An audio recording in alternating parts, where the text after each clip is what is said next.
Evangelho, perdoe os nossos pecados. Irmãos e irmãs, esse domingo tem uma liturgia também vocacional. Na primeira leitura é Moisés que, guiado por Deus, vai também guiar o povo. Diz essa leitura que Deus vai formar um povo de sacerdotes, uma nação santa. Já prefigura o nosso batismo, onde lá como leigos nós recebemos o munus de sermos sacerdotes, profetas e reis. Paulo hoje, escrevendo aos Romanos, ele diz assim: a prova que Deus nos amou é que Cristo morreu por nós, quando éramos ainda pecadores. Deus libertou o povo do Egito da escravidão. Deus chamou 12 apóstolos. E Ele fez isso quando éramos pecadores. Deus não nos amou prontos, como se fosse uma empresa, uma indústria, que só contrata alguém depois que ela tem uma experiência, ou se vai alcançar cargos maiores, que pelo menos tem um currículo menor é um currículo técnico, um currículo maior de uma graduação, um outro de uma pós, um outro de um doutorado. Jesus não exigiu nada disso. Lá no Antigo Testamento, Deus liberta o povo da escravidão, porque o povo havia clamado, e Deus fala: eu vi o sofrimento do meu povo, eu escutei o seu clamor. E Ele vai enviando Moisés para, na sua frente, libertar. E aqui é a mesma coisa, Jesus hoje vai escolher 12 pessoas humanas. Nenhuma dessas 12 escolhidas está pronta, e mesmo assim Jesus chama. Olha para a tua vocação. Para que será que Deus, nesse universo tão grande, criou a gente? Tem gente que ainda não se encontrou no mundo, não sabe por que existe. Será que Deus teria nos feito para sermos qualquer coisa? Será que Deus nos fez sem nos dar uma vocação? Nós somos vocacionados de Deus, todos nós.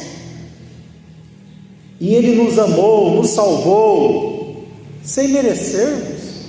Ele morreu por nós na cruz, por todos.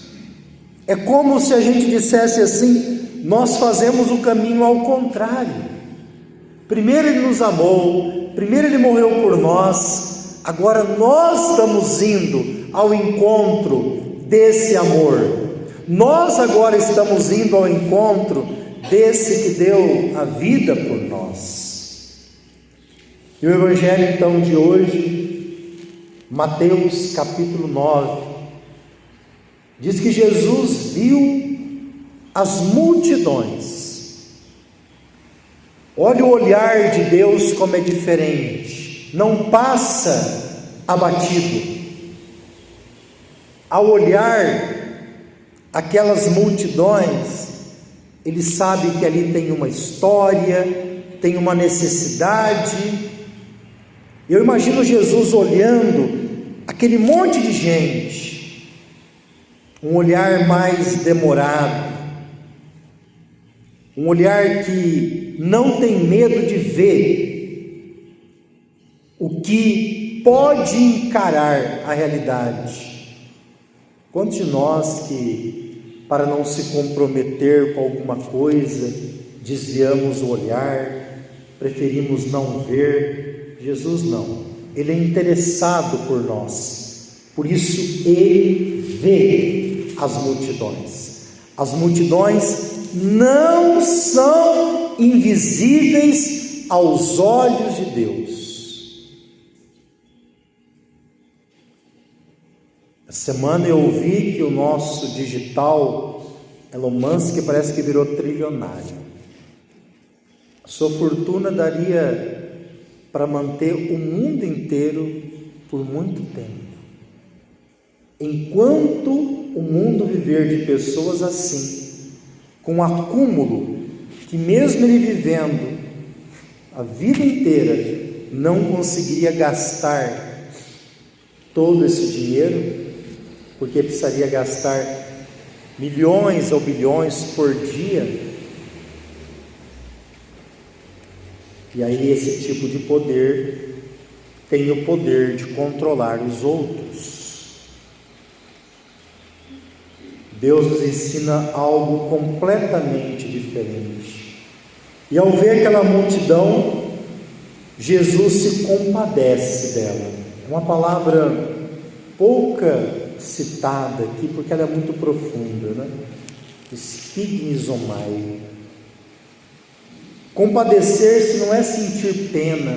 Eu estou com peninha daquela pessoa, né? Que está ali sofrendo, está com uma dorzinha. Não, é muito diferente. E quando ele olha e sente compaixão, essa palavra que eu disse agora, ela tem a ver com algo das entranhas, é no mais profundo do ser. É como se você conseguisse quase que sentir o que o outro está sentindo, ou assumir a dor do outro. Jesus então vê e ele quer assumir para si. Foi isso que ele fez na cruz, não foi? Assumiu os nossos pecados, porque elas estavam cansadas e abatidas, como ovelhas que não têm pastor. Primeira coisa na vida nossa, para a gente sair de uma situação difícil, de uma depressão, de um ressentimento do passado, é saber a causa. Quem não tem o diagnóstico fica remoendo, fica murmurando e fica levando a dor por muito tempo. Procure fazer o diagnóstico seu. O que tem te deixado hoje cansado, abatido? E pode ser coisas do passado, pode ser coisas da nossa infância que tem nos deixado cansados e abatidos, como essa multidão estava. Hoje há muita gente conectada e cansada, muita gente ligada, conectada, com milhões de seguidores, e dá para contar na mão, em uma mão, quantos amigos de verdade tem. Quantos amigos de verdade sentam ao teu lado para te ouvir quando você está na miséria, cansados e abatidos? Por que estamos assim? Como ovelhas sem pastor, é um povo sem rumo.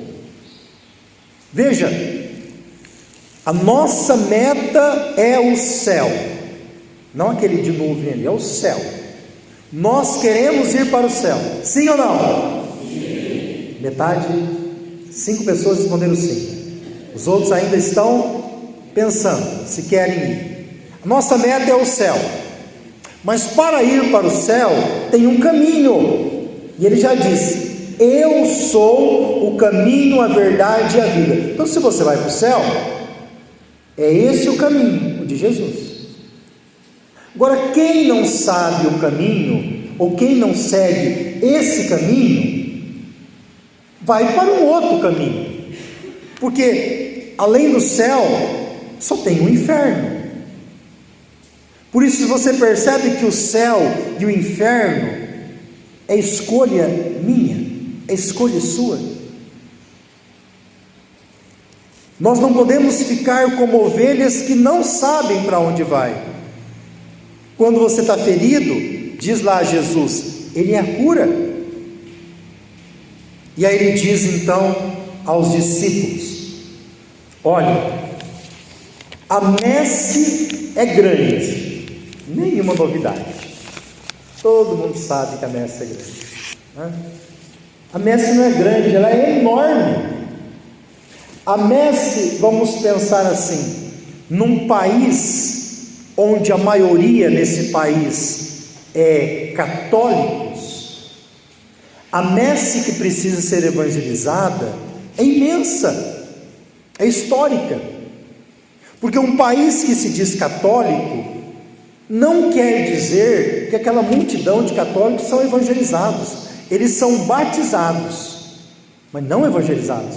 Então a messe é grande para evangelizar também países católicos, países que a população católica é uma porcentagem insignificante, onde a maioria pode ser muçulmano, budista, shintoísta, sei lá, evangélicos.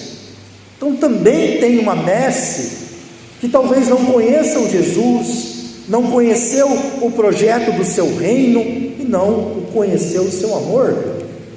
Então a messe é muito grande, tem trabalho para a vida inteira. E ele diz ainda assim: os trabalhadores são poucos, né? Dá até vontade de brigar com Jesus, porque primeiro ele fala que a messe é grande, agora a gente fala que os trabalhadores são poucos. Esperava que ele falasse que tinha bastante trabalhadores, mas não tem, trabalhadores são poucos. E isso também não é novidade para ninguém. Se ficarmos reclamando sem iniciativa, nada muda. Jesus, sabendo que a messe é grande, os trabalhadores são poucos, por que ele chamou 12 apóstolos de vez de chamar 10 mil? Chamou 12. 12 é muito pouco, mas nas mãos de Deus tudo se multiplica. Esses 12, depois de um grupo maior de 70 ou 72 discípulos, esses 12, como que eles conseguiram levar o evangelho para todo o canto do mundo? Como que eles conseguiram conversões? Como que eles conseguiram o impossível? Porque quem os guiava era o Espírito Santo. Não era simplesmente a minha vontade humana, ela também estava lá. Deus não exclui a minha vontade humana, mas quando o Espírito nos guia, a nossa vontade humana entende qual é o caminho. E assim eles evangelizaram muito, e aí formaram comunidades, e mais comunidades, como fez São Paulo, e dessas comunidades nasceram novos cristãos. A liturgia reclama porque não tem leitores, falta pessoas para lerem. A catequese não tem catequistas, sobrecarrega. Os coordenadores, falta lideranças para ajudar nas coordenações. No dízimo, hoje é o domingo do dízimo, reclama que falta gente também. Diz assim: padre, tem pessoas que devolvem R$10 de dízimo há 10 anos, sendo que as coisas mudaram, subiram. É claro que dízimo não é preço, é o valor que eu dou da minha experiência com Deus, e eu devolvo. O dízimo para muita gente às vezes não passa do valor de um lanche, e não é na semana não, é no mês. De uma pizza inteira? Não, de um pedaço, de 8 fatias. Temos que refletir. O valor que eu devolvo no dízimo diz muito da minha relação com Ele. O padre reclama, podia ter mais padre. O padre às vezes tem que fazer a contabilidade, cozinhar, visitar doentes, celebrar, digitar ofícios, coisas que leigos também podiam fazer. Mas Jesus diz assim, uma frase que nós devemos levar para a vida: pedi, pois, ao dono da messe que envie trabalhadores para a sua colheita. Repita comigo: envia, Senhor, trabalhadores para a sua colheita. Lindo o que vocês disseram. O problema é que quando a gente reza, no nossa cabecinha, aquela que ninguém ouve, né? Que às vezes tem que ter um inferninho aqui dentro. Aí a oração é outra. A gente reza mais ou menos assim: envia, Senhor, trabalhadores, né? Aonde mandar eu irei, só não manda eu. É assim que a gente reza. A oração só tem sentido se eu rezar assim: Senhor, eu quero ser o primeiro a estar disponível, eu quero ser o primeiro trabalhador para a sua messe, porque é o Senhor que está chamando, não é um padre, um ministro, é o Deus que está nos chamando para vivermos a nossa vocação batismal. Então não fique rezando, mande os outros, chama padres, menos meu filho, chama freiras, menos a minha filha, chama catequistas, menos eu, chama pessoa para ler, menos eu. Isso é uma oração infernal. Nossa oração tem que ser ao contrário: Senhor, eu quero ser o primeiro, porque com a minha vida, com o meu testemunho, eu quero que os olhos dos outros brilhem também, para se cativar, para que te conheçam através de mim.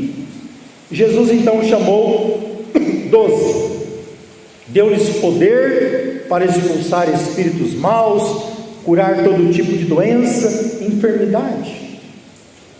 Quem aqui recebeu o sacramento do batismo? Levanta a mão. Quem aqui recebeu a comunhão? Quem aqui já foi crismado? Entendeu não? Quem aqui recebeu o sacramento do matrimônio? Da ordem? Vocês sabem qual é o nome do sacramento do matrimônio na liturgia da igreja? Ele está junto com o sacramento da ordem. O sacramento do matrimônio, na teologia, ele está dentre o sacramento de serviço. Sabe que quem casa hoje sabe disso? Você recebeu o batismo. O que você tem feito com o seu batismo? O batismo não é um tipo de poder que Deus te deu? Ser sacerdote, profeta e rei? O que você tem feito com o poder que Deus te deu do batismo? O que ele diz para os apóstolos? Hoje é diferente. Ide, batizai todos os povos. Você que recebeu o sacramento do crisma, o que significa isso? Que crismados, a palavra significa enviado. Apóstolo é um enviado. Como que eu sou crismado, recebo esse dom, né? O bispo me unge lá na testa com o óleo do crisma, e nada te dá uma graça, um poder, e você não usa. Ele chama então 12. Nenhum desses 12 que vai formar o colégio apostólico, eles que na sua autoridade carrega a nossa fraqueza, nenhum desses 12 estava pronto. Eles foram se formando na escola de Jesus. E olha algumas referências, né? Além de dizer que Pedro era irmão de André, Tiago era irmão de João, diz que ele é filho de Zebedeu, né? Pode ser para dar uma referência assim: olha, quem vem da família do Zebedeu, toma cuidado, ele tem um temperamento forte, né? Qual que era o apelido deles? Boanerges. né? Mas diz assim que o Mateus era cobrador de impostos, coisa horrível. Não fala, podia ter falado assim: o Mateus é contador, o Mateus é bancário. Não, é cobrador de impostos, é odiado. O Simão aqui, nem sei como teve a coragem de colocar esse cara aqui, diz que ele era um zelota. Zelota é um movimento político da época radical, é um movimento que pega em arma. Ele chamou um zelota, e chamou ainda um cara que o traiu, um tal de Judas Iscariotes. Se fosse chamado você, qual seria a legenda sua? Você já imaginou? Deus me livre pensar, né? Jesus chamou esse povo, e aí então ele enviou os 12 com as recomendações. A primeira de hoje é para não ir onde moram os pagãos, nem entrar na cidade dos samaritanos. Claro que Jesus ele foi na Samaria, né? Ele se encontrou com a samaritana, ele enviou os apóstolos a batizar todos os povos, mas hoje é a missão da casa. É a missão que eu falei lá no começo. Nós temos muito batizados, mas que não são evangelizados. Jesus hoje está enviando eles, não para os pagãos, mas para os de casa, que precisam de evangelização. Ide, as ovelhas perdidas da casa de Israel. Como que tem ovelha perdida hoje, que precisa da tua missão? Precisa da tua missão. Em vosso caminho anunciai, né, como o anjo Gabriel anunciou a Maria. Anuncie com a sua vida. No caminho anunciai: o reino do céu está próximo. Nós dizemos no Pai Nosso: venha o vosso reino. O reino de Deus é o próprio Jesus. Ele está próximo. Ele dá poder para curar, expulsar, porque são várias as necessidades que tem cada pessoa, e elas serão encontradas por Deus através de nós. De graça recebeste, de graça deveis dar. De graças recebeste de Deus dons, graças, amor, poder. Essa semana iniciou-se a famosa Copa do Mundo. Nem vou comentar do jogo, mas da Copa, né? Cada jogador, né, que vai para a Copa, ele é chamado para participar do jogo. Analisando, fazendo uma analogia com a Copa do Mundo, muitos cristãos só assistem o jogo acontecer, ficam sentados na arquibancada e não colocam os seus talentos em prática, seja na defesa, no meio-campo, na lateral, no ataque, para a comunidade marcar o gol. São cristãos de arquibancadas, não participam. No time de Jesus, sempre você vai ser convocado, convocada. Termino lembrando que as nossas reclamações muitas vezes são infundadas.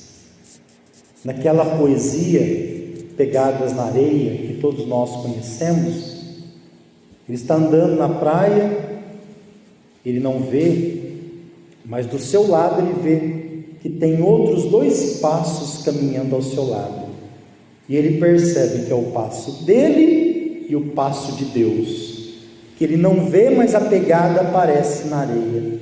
Então ele caminha e tem 2 passos e mais os 2 passos dele, e ele falando que Deus sempre está no lado dele. E aí teve um momento que ele passou a maior dificuldade da vida, e aí aqueles 2 passos desapareceram, e ficou um passo só, e ele reclamando: nossa, no momento que eu tive mais dificuldade, Deus não caminhou comigo. E Deus fala assim: olha, essas pegadas na areia não é sua, é minha. porque nesse momento de dificuldade eu te carreguei no colo. Louvado seja nosso Senhor Jesus Cristo.